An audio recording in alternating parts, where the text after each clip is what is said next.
از خدا بترسیم برادر اسلام.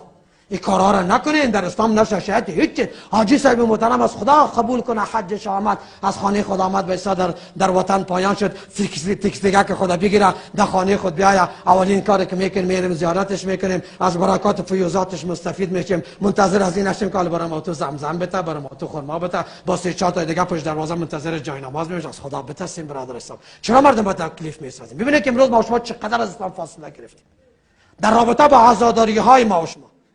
پیغمبر صلی الله علیه و سلم میفرماید شریعت بر ما میگه در خانه که مرده میشه در او خانه نان نخورید. در خانه که مرده میشه در او خانه شما نان ببرید. اونجا پدر کس وفات میکنه، مادر کس وفات کرده، تو خودش در غم مصیبت آل 3-4 تا اینجا میمانا اومده یه چه کم از این چه قسم سیر بکن. شریعت نیست برادر. چرا مردم از شریعت تو میگن؟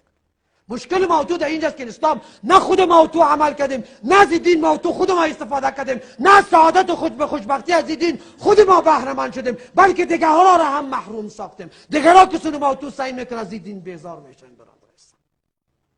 گرفتن ختم خیرات، این شارگشت کردن حاجی صاحبای محترم و این عمل زشت مشرکانه که ما تو گوسفند بگیریم زیر پای حاجی حلال بکنیم، از خدا بترسیم برادر اسلام. این کارهایتان ترک بکنین، این کارهایتان ترک بکنین. این در اسلام هیچ جایی نداره. و من در روز قربانی گفتم که خون حیوان که بغیر از نام خدا میریزه و عمل شرک است و عمل ناپسند است و گوشت از او گوسفند حرام است و کسی گوشت از او نمیخوره حرام است برادر اسلام. چرا خون از او به نام کسی دیگه ریختانده شده و گوشت از حیوان زمان برای ما تو حلال میشه که خونش به نام خدا بریزه. تنها ریختاندن خون مراد نیست، بلکه ریختاندن خون به نام الله واحد و یگانه است. اما زمانی که ما تو زیر پای عروس خلاصه حلال میکنن، باز گوشت از اونم صاحب چرب میزنن در حالی که نمیفهمن هم شرک مرتکب شد و هم غذای حرام خورد.